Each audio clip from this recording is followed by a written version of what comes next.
नमस्कार विद्यार्थी मित्रांनो, मी प्राध्यापक दीपक निंबाळकर पुन्हा एकदा सोल्युशन्स या चॅप्टरमध्ये आपला सर्वांचं स्वागत करतो.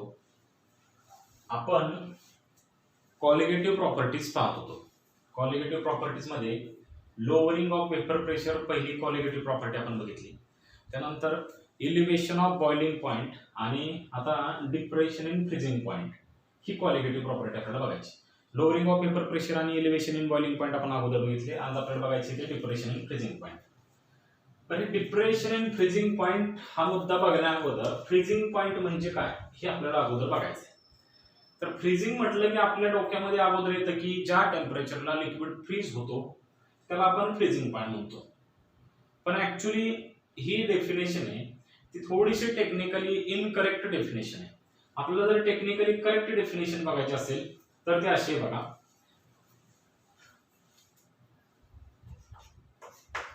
The temperature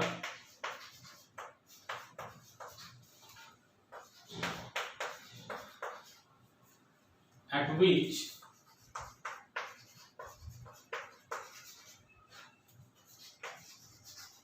vapor pressure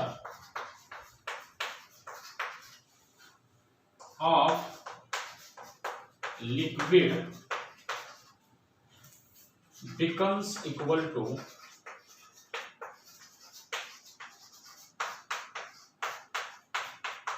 its solid state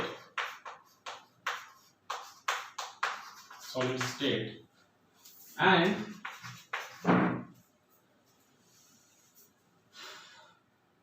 liquid and solid state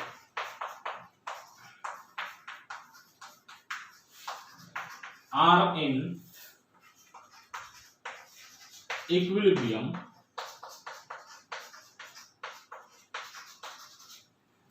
is known as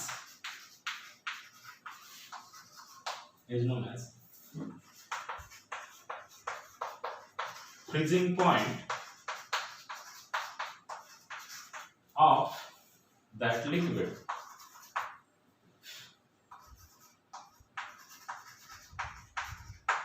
बघा आता हा फ्रीजिंग पॉइंट तुम्हाला मी असं थेरॉटिकली समजून देण्यापेक्षा मी तुम्हाला ग्राफिकली समजून देतो. ग्राफच्या माध्यमातून आपल्याला फ्रीजिंग पॉइंट हा मुद्दा जास्त क्लिअर होईल. आपण थोडासा ग्राफ बघूयात. बघा मी ग्राफ कसा काढतो तर ग्राफ काढतो तो वेपर प्रेशर वर्सेस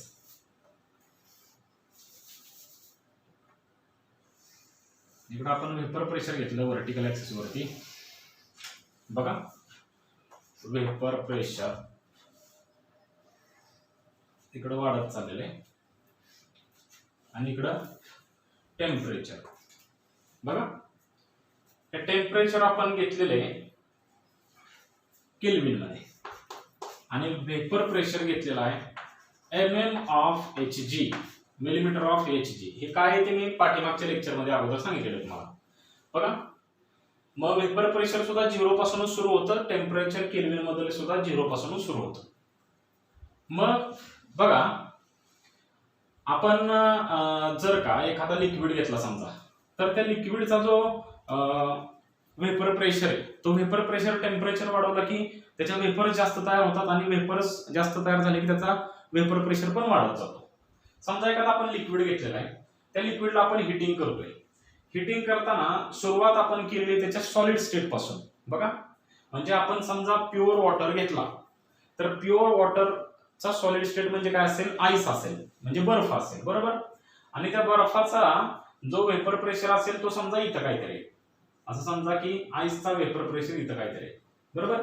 समजा मी वेपर प्रेशरच्या व्हॅल्यूज काय करतो इथं प्लॉट करतो. वेपर प्रेशरच्या व्हॅल्यूज घेतो. बघा समजा इथं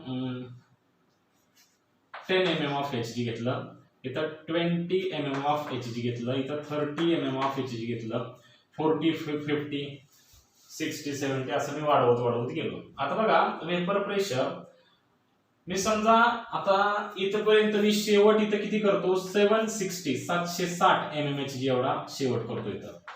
कारण 760 एवढा काय ऍटमॉस्फेरिक प्रेशर आहे.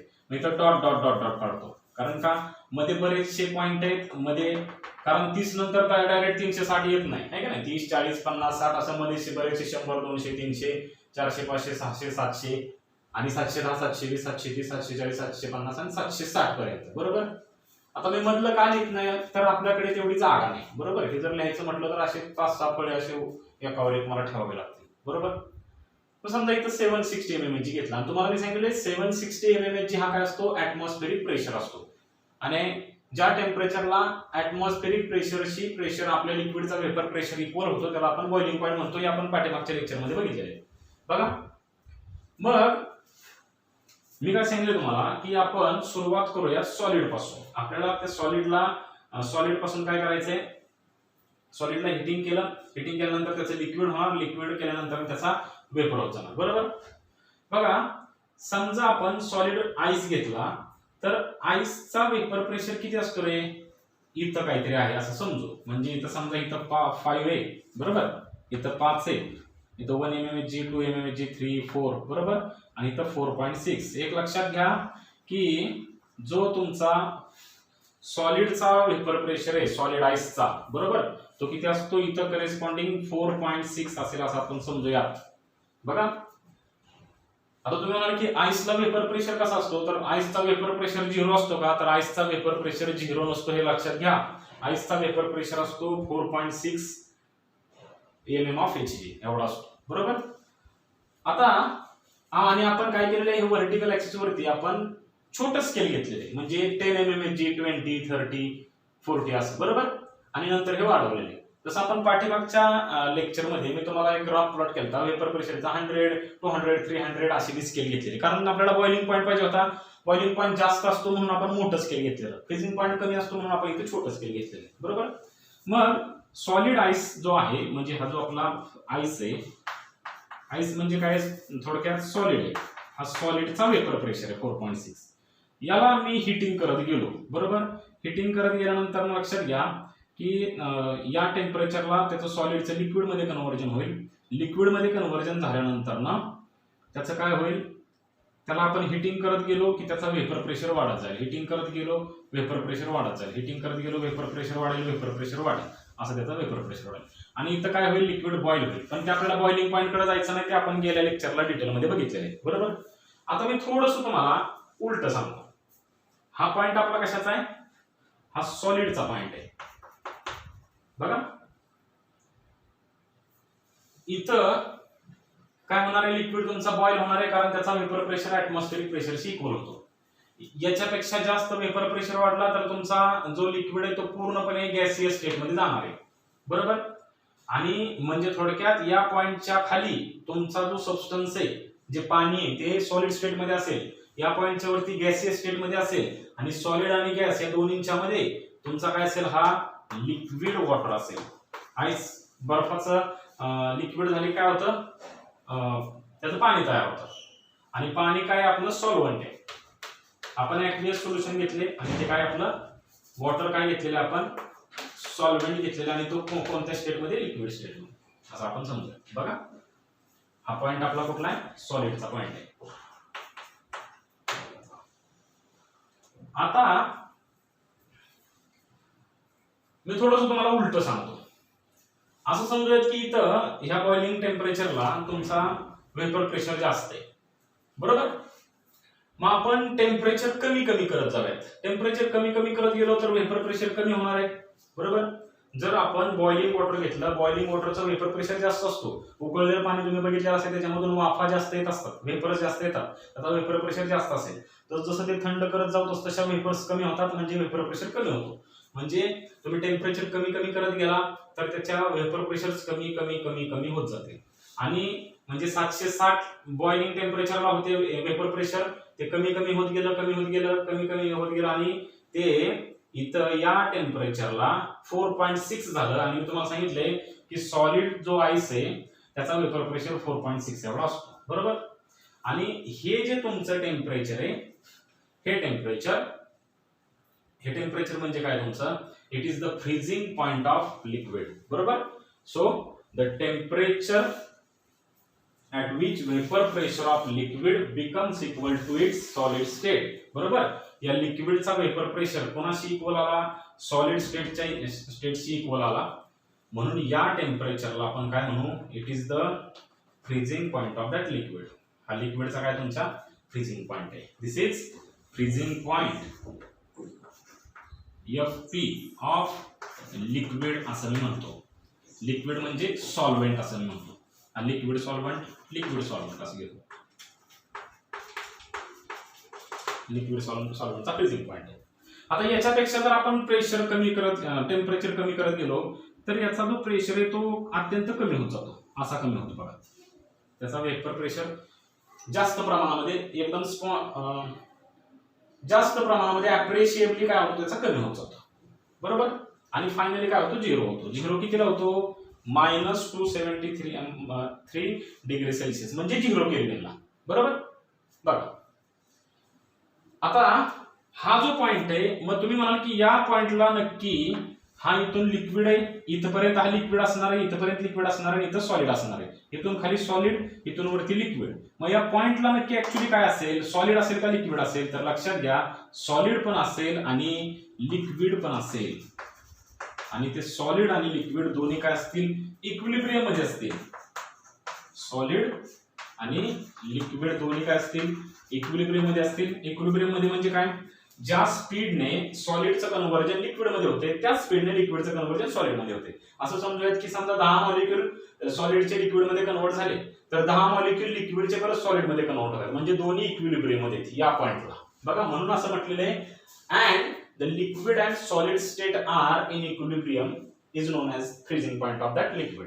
बरोबर, सिंपल लक्षात घ्या की एखाद्या लिक्विडचा फ्रीजिंग पॉइंट म्हणजे काय, ज्या टेम्परेचरला त्या लिक्विडचा वेपर प्रेशर सॉलिडशी इक्वल होतो आणि लिक्विड आणि सॉलिड दोन्ही इक्विलिब्रियम मध्ये असतात, त्याला काय म्हणतो आपण, that is the freezing point of liquid solvent. That is liquid. बरोबर, आता आपण फ्रीजिंग पॉइंट डिप्रेशन म्हणजे काय बघायचं. आपण फ्रीजिंग पॉइंट बघितलं, आता डिप्रेशन इन फ्रीजिंग पॉइंट बघूया. आपल्या मेन मुद्द्याकडे येऊया. Depression in freezing point.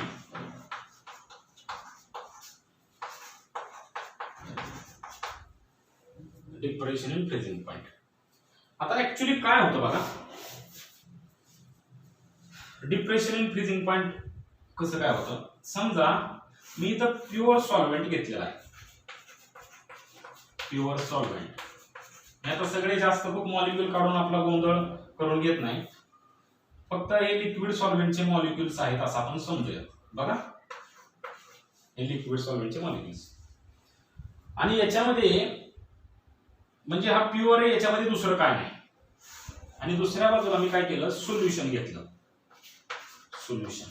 बरं, सोल्युशन कसं बनतं आपल्याला माहिती आहे की सॉल्व्हेंटचे काय मॉलिक्यूल्स असतील, सोल्यूटचे काय मॉलिक्यूल असतील, सॉल्व्हेंटचे काय असतील, सोल्यूटचे काय असतील. बरोबर, बघा आता मी जास्त तुम्हाला कन्फ्युज करणार नाही. मी दोनच सॉल्व्हेंटचे मॉलिक्यूल घेतो आणि एकच सोल्यूटचे मॉलिक्यूल घेतो. बघा आता ऍक्च्युली काय होतं बघा, प्युअर सॉल्व्हेंट इथे घेतला, इथे सोल्युशन घेतलेलं आहे. ज्यावेळी प्युअर सॉल्व्हेंट आपण फ्रीज करायला जातो, याचं टेम्परेचर कमी करतो. म्हणजे आपण असं समजूयात की हे डिस्टिल्ड वॉटर घेतलेलं आहे. पावसाचं पाणी समजा वरच्यावरती आपण पकडलं तर ते प्युअर वॉटर असेल. बरोबर, त्याचा आपण टेम्परेचर कमी कमी करत गेलो. समजा आपण फ्रीजर मध्ये ठेवलं. बरोबर, त्याचं टेम्परेचर कमी कमी होत जाईल. बरोबर, जास्त टेम्परेचरला दोघांच्या मधला फोर्स वीक असेल, टेम्परेचर कमी कमी होत जाईल. तसं काय होईल, दोन मॉलिक्यूल मधला फोर्स काय होत जाईल, स्ट्रॉंग होत जाईल. लक्षात घ्या, टेम्परेचर कमी कमी करत गेलो की दोन मॉलिक्यूल मधला फोर्स काय होत जातो, स्ट्रॉंग होत जातो. स्ट्रॉंग झाल्यानंतर ना हे मॉलिक्यूल्स काय होतात, एकमेकांना टाइटली काय होतात, पकडले जातात. आणि टाइटली पकडल्यामुळं काय होतं, यांचं सॉलिड स्टेट मध्ये कन्व्हर्जन होतं आणि म्हणूनच आपण याला हे फ्रीज झाले असं आपण म्हणतो. बरोबर, पण या सोल्युशनच्या बाबतीमध्ये ऍक्च्युली काय होतं बघा की आपण टेम्परेचर कमी केल्यानंतर हे दोन मॉलिक्यूल मधलं फोर्स ऑफ अट्रॅक्शन वाढायला लागतं. पण वाढताना या दोन सॉल्व्हेंट मॉलिक्यूलच्या मध्ये हा सोल्यूट मॉलिक्यूल आलेला आहे. आणि हा सोल्यूट मॉलिक्यूल काय करतोय, या दोघांच्या मधलं जे फोर्स ऑफ अट्रॅक्शन आहे याला काय करतोय, विरोध करतोय. कळतंय का, या दोघांच्या मध्ये जे फोर्स ऑफ अट्रॅक्शन होणार आहे त्याला तो विरोध करतोय आणि विरोध केल्यामुळे लक्षात घ्या हे मॉलिक्युल्सला दोघांना एकत्र येण्यासाठी अडथळा निर्माण होतोय. मग जर का तुम्हाला या दोघांच्या मध्ये फोर्स ऑफ अट्रॅक्शन वाढवायचा असेल आणि जर का हे सोल्युशन फ्रीज करायचं असेल, फ्रीज करायचं म्हणजे याचं सॉलिड स्टेट मध्ये कन्व्हर्जन करायचं असेल तर तुम्हाला टेम्परेचर अजून कमी करावं लागेल, कारण काही इथं अडथळा आहे. बरोबर, बघा समजा ह्या प्युअर सॉल्व्हंटचा जो फ्रीजिंग पॉइंट आहे त्या फ्रीजिंग पॉइंटला मी टी नॉट ऑफ एफ असं म्हणतो. टी म्हणजे temperature, F for freezing, 0 naught for pure सॉल्व्हंटचा हा फ्रीजिंग पॉइंट आहे आणि हा जो तुमचा सोल्युशनचा फ्रीजिंग पॉइंट आहे त्याला मी टी एफ असं म्हणतो. मग जर का टी नॉट ऑफ एफ ची किंमत जर का 0 डिग्री सेल्सिअस असेल, समजा प्युअर सॉल्व्हंट 0 डिग्री सेल्सिअसला फ्रीज होतोय तर तुमचा सोल्युशन 0 डिग्री सेल्सिअसला फ्रीज होणार नाही.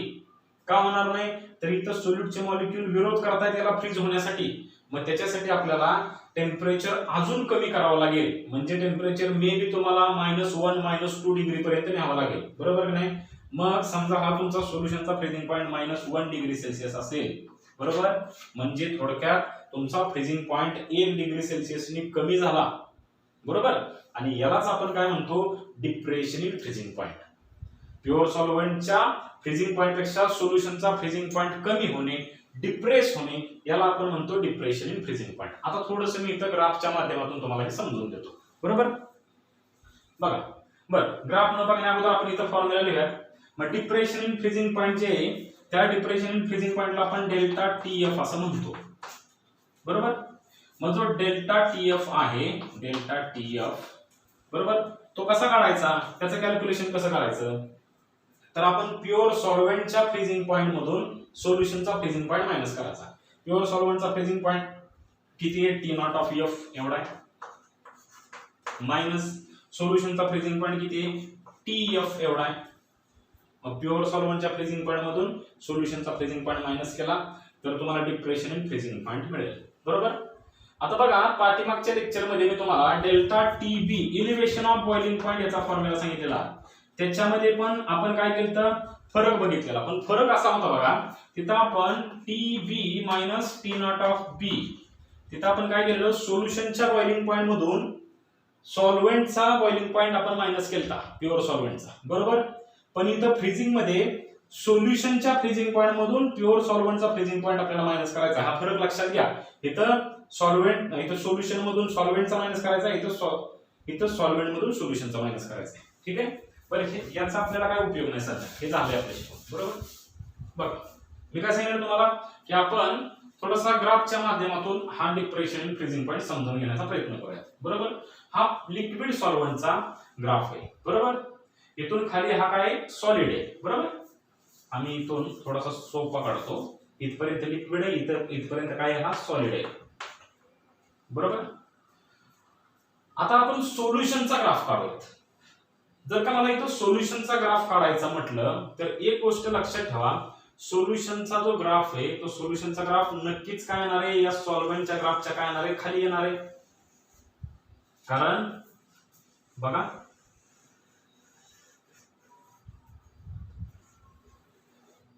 असं येणार आहे की नाही, कारण का आपल्याला माहिती आहे की प्युअर सॉल्व्हंट पेक्षा सोल्युशनचा वेपर प्रेशर हा नेहमी काय असतो, कमी असतो.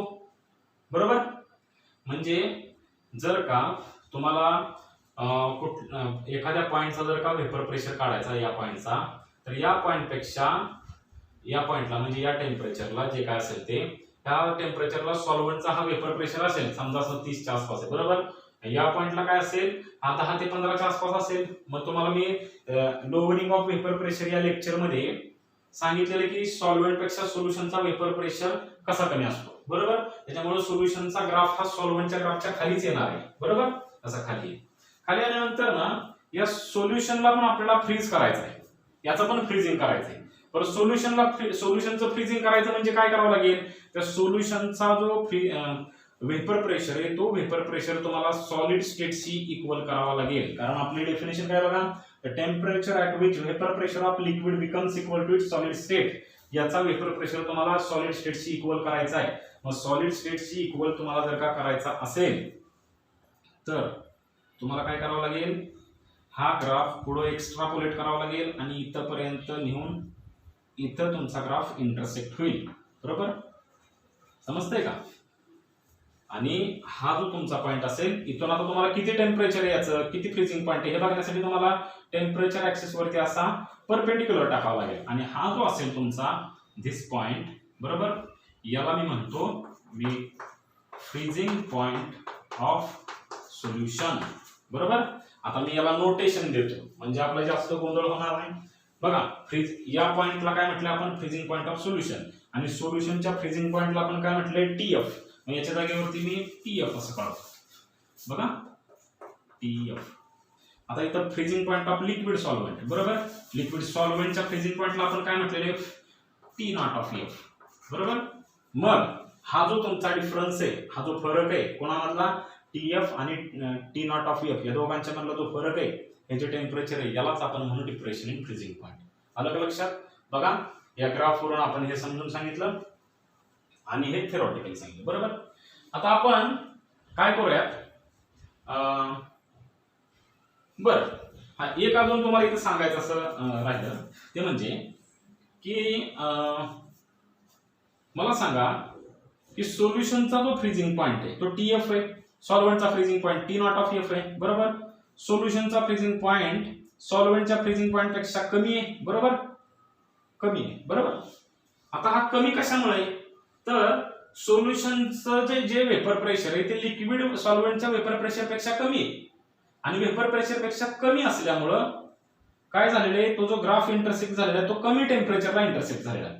जर का जास्त असता, असा काहीतरी ग्राफ असता, तर लक्षात घ्या तो इथंच कुठेतरी सॉलिडच्या याला, समजा सॉलिडचा मी ग्राफ एक्स्ट्रापोलेट केला असा, तर तो इथंच कुठेतरी इंटरसेक्ट झाला असता आणि इथं कुठेतरी छेदला असता, म्हणजे तो जास्त गेला असता. बरोबर, पण ऍक्च्युली सोल्युशनचा वेपर प्रेशर कमी असल्यामुळं तो इंटरसेक्ट होताना कमी टेम्परेचरला इंटरसेक्ट झाला, इथं छेद गेला बघा जाऊन. बरोबर, मग हे कशामुळे झालं, तर वेपर प्रेशर, सोल्युशनचं वेपर प्रेशर सॉल्व्हेंटच्या वेपर प्रेशर पेक्षा कमी असल्यामुळं काय झालं, फ्रीजिंग पॉइंट तुमचा कमी झाला. म्हणून आपण असं म्हणू शकतो, depression in freezing point is consequence of lowering of vapor pressure.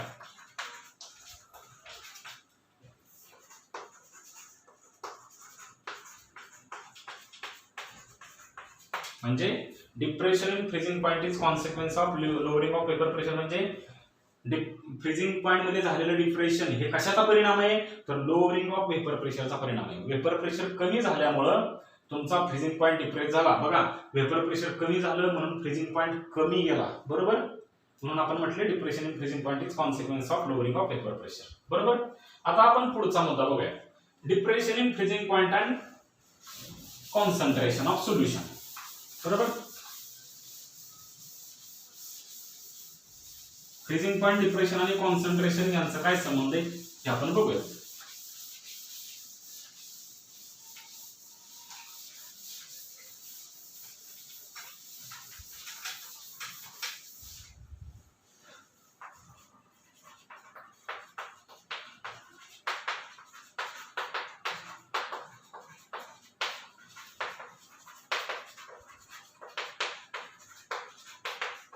तुम्हाला मी सांगितले कॉन्सन्ट्रेशनचे बरेचसे प्रकार आहेत, percentage by mass, percentage by volume, molarity, mole fraction. त्याच्यापैकी आपण मोलॅलिटीला जास्त महत्व देतो because it is temperature independent quantity. बरोबर, बघा, it is observed experimentally that delta T F is directly proportional to the molality of a solution. हे आपण पाठीमागच्या लेक्चरला डेल्टा टीच्या बाबतीमध्ये बघितलेलं. आता आपण डेल्टा टीएफच्या बाबतीमध्ये बघूया. आपण याच्यावरती बरेचसे एक्सपेरिमेंट केले. आपण वेगवेगळ्या मोलॅरिटीचे सोल्युशन्स बनवले. बरोबर, अगोदर समजा 0.01 मोलरचं बनवलं, त्यानंतर 0.02 मोलरचं बनवलं, मोलर नाही. बरोबर, 0.01 मोलर, 0.02 मोलर, 0.03, 0.04 अशा इन्क्रीजिंग ऑर्डरने आपण काय केले, मोलॅरिटीचे सोल्युशन्स बनवले. आणि आपल्याला एक गोष्ट जाणवली की ज्याची मोलॅरिटी कमी होती त्याचा डेल्टा टीएफ कमी होता, आणि ज्याची मोलॅरिटी जास्त आहे म्हणजे मोलॅरिटी वाढवत गेलो की डेल्टा टीएफ सुद्धा वाढत गेला. बरोबर, मग हे एक्सपेरिमेंट करून आपल्याला हे काय झालं, सिद्ध झालं. मग आपण असं म्हटलं की delta TF is directly proportional to molarity. बरोबर. बघा मग आपण ही प्रोपोर्शनॅलिटी घालून इक्वॅलिटी आणूया. Delta TF is equal to K F into M molarity असं आपण म्हणू.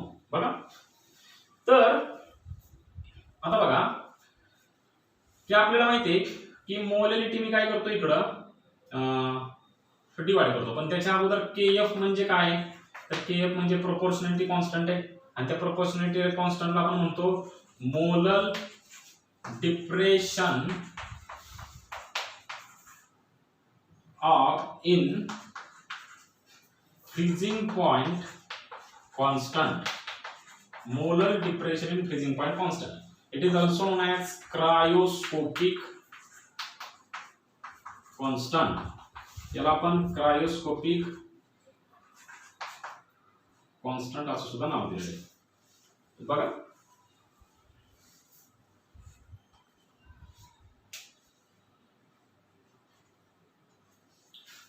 असं नाव दिले. आता आपण काय करूयात, याला मी इक्वेशन 1 नाव देतो. मोलॅरिटी इकडे डिवाइड करू, मग delta TF upon M is equal to K F असं होईल. बरोबर.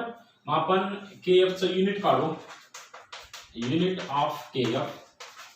के एफ चं युनिट काढण्यासाठी आपण या दोन्हींची युनिट आपण पुट करूयात. डेल्टा टीएफ म्हणजे काय, it is a temperature. Temperature कशामध्ये घेतो आपण, केल्विन मध्ये. डिवाइडेड बाय मोलॅरिटीचं युनिट काय, मोल पर केजी असं युनिट आहे. बरोबर. मग याचं युनिट कसं होईल बघा, केल्विन वरती राहील, केजीचा मायनस 1 वरती गेल्यानंतर केजीचा +1 होईल, पण +1 आपण लिहित नाही, मी तुम्हाला सांगितलंय के केजी, आणि मोलचा +1 वरती गेल्यानंतर मोलचा काय होणार आहे, -4 के केजी पर मोल असेल. So unit of K F is, K F चे युनिट काय, के केजी पर मोल. आता बघा आपल्याला काय करायची, याची डेफिनेशन करायची, के एफ ची डेफिनेशन करायची. बरोबर. आता के एफ ची डेफिनेशन करताना मी समजा आपण काय केलं, if m is equal to 1 molar. बघा समजा मी मोलॅरिटी किती घेतली, 1 घेतली. आपण मोलॅरिटी एक्सप्रेस करत असताना 1 मोलर असं म्हणतो. मोलॅरिटी असेल तर 1 मोलर असं म्हटलं असतं. बरोबर.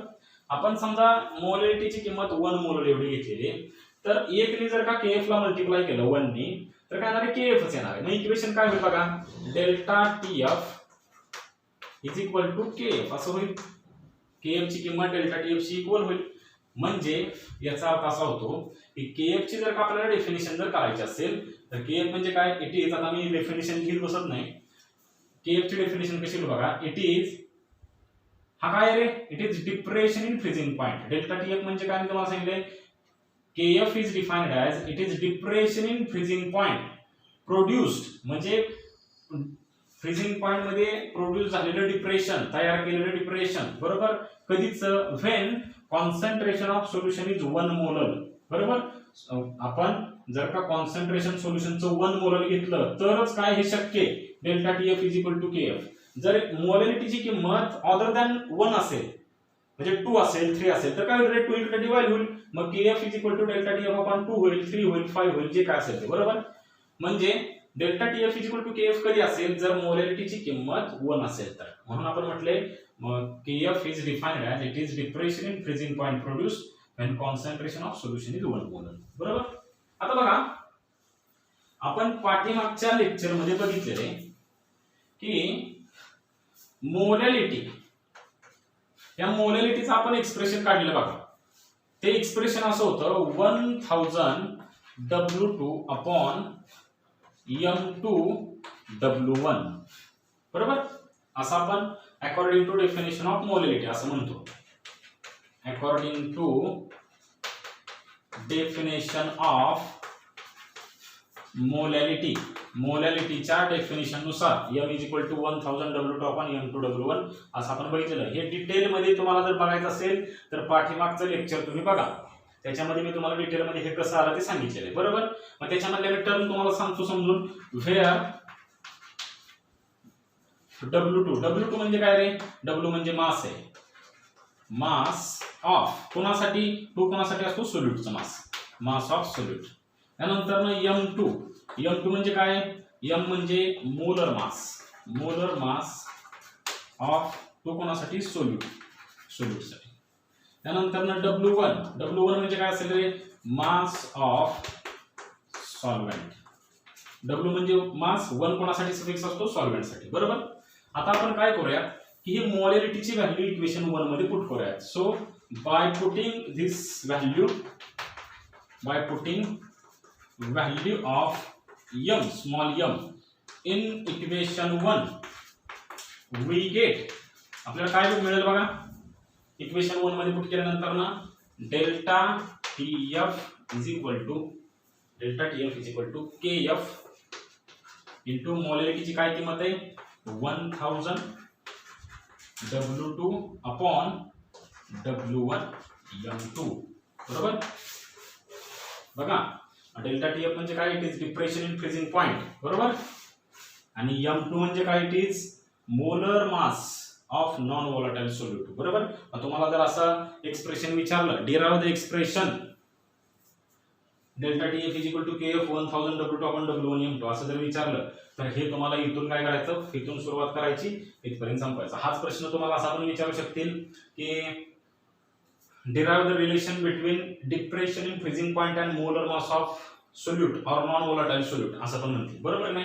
हे तुम्हाला एक्सप्रेशन काढता आलं पाहिजे. त्याच्यानंतर तुम्हाला मल्टिपल चॉईस क्वेश्चनला हे युनिट लक्षात असलं पाहिजे आणि त्याच्यानंतर ना हा फॉर्म्युला लक्षात असला पाहिजे. हे डेफिनेशन तुम्हाला KF ची 1 मार्कला परीक्षेला विचारू शकते. बरोबर. आपण पुढचा जो मुद्दा आहे, पुढची कॉलिगेटिव्ह प्रॉपर्टी ऑस्मोसिस, ते आपण पुढच्या लेक्चरमध्ये बघूयात. धन्यवाद.